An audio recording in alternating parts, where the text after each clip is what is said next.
equality and fraternity for the year 2047. With these words, धन्यवाद सभापति महोदय, आपने संविधान की डिबेट पे बोलने का जो अवसर प्रदान किया। आज हमारे देश के लिए एक सबसे सर्वोच्च और सबसे शुद्ध ग्रंथ है संविधान। आज इस सदन में मैं पहुंचा हूं, कहीं न कहीं उस संविधान की मेहरबानी है और मेरे निर्वाचन क्षेत्र की जनता की मेहरबानी है। मैं संविधान को नमन करते हुए, मेरे क्षेत्र की जनता को प्रणाम करते हुए मैं मेरी बात को रखना चाहूँगा।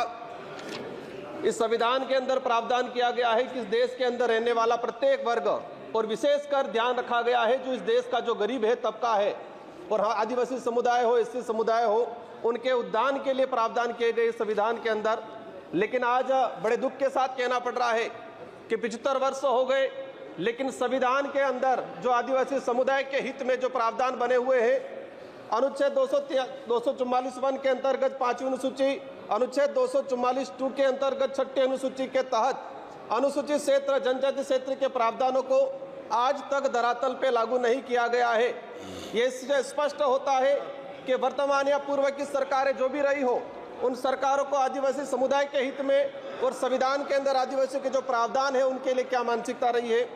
माननीय सभापति महोदय, हम लोग जब 5वीं अनुसूची और 6ठी अनुसूची के तहत हमारे विशेषाधिकार की बात करते हैं तो कई राष्ट्रीय पार्टियों के कई नेता 5वीं 5 के नाम से गुमराह करते हैं आम जनता को।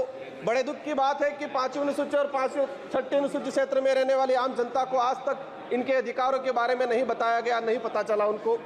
माननीय सभापति महोदय, आज रिजर्वेशन का निजीकरण किया जा रहा है, ये भी एक संविधान पे कुटाराघात है। जातिगत जनगणना की लंबे समय से मांग चल रही है, जातिगत जनगणना नहीं हो रही है, यह भी एक संविधान पे कहीं न कहीं कुटाराघात है। मणिपुर की जो घटनाएं हुई है उससे भी यह सिद्ध होता है कि संविधान पे कहीं न कहीं कुटाराघात है। माननीय सभापति महोदय, इस अवसर पे मैं भीमराव अम्बेडकर जी, बाबा साहब, जयपाल सिंह मुंडा, नेहरू जी, ऐसे कई महापुरुषों को याद करना चाहूंगा जिन्होंने इस देश को शानदार संविधान दिया है। और इसी अवसर पे आज ही के दिन जो शहीद हुए सैनिक हैं, इनको भी नमन करना चाहूंगा। संविधान के प्रावधान के तहत पैसा एक्ट आया इस देश के अंदर, 1996 में पैसा एक्ट आया। आज 28 साल हो गए, लेकिन आज भी कई राज्यों में पैसा एक्ट के कानून नहीं बने हुए हैं।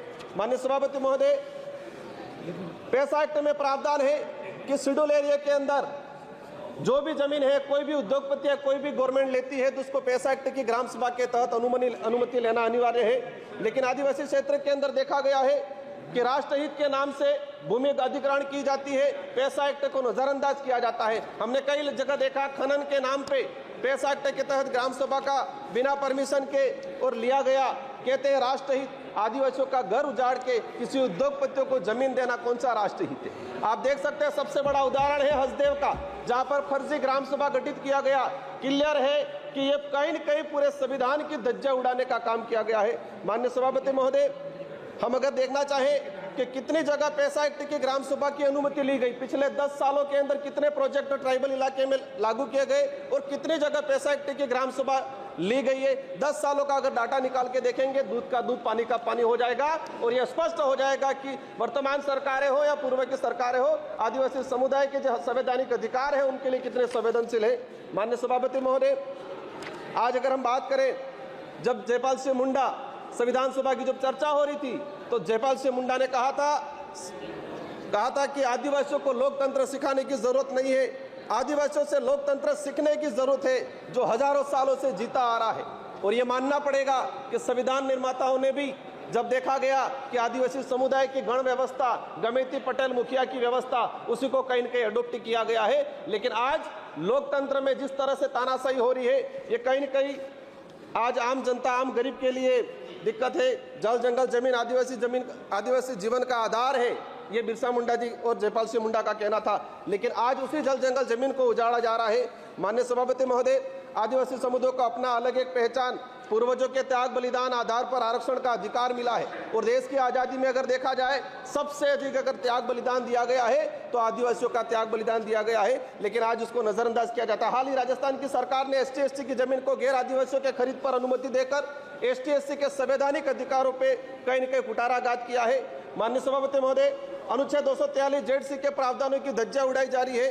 आदिवासियों के संवैधानिक अधिकारों को लेकर सुप्रीम कोर्ट के कई जजमेंट आए। Samatha judgment 1997, Vedanta judgment 2013, Rama Reddy versus state Andhra Pradesh 1998, Kailash बनाम महाराष्ट्र सरकार 11 जनवरी 2005। लेकिन आज तक इन सुप्रीम कोर्ट हाई कोर्ट के जो जजमेंट है वो आज तक लागू नहीं किए गए हैं। आप अपन निकाल के देखेंगे जितने भी जजमेंट आए ट्राइबल इलाके के हित को लेके आज तक उनको लागू नहीं किया गया है।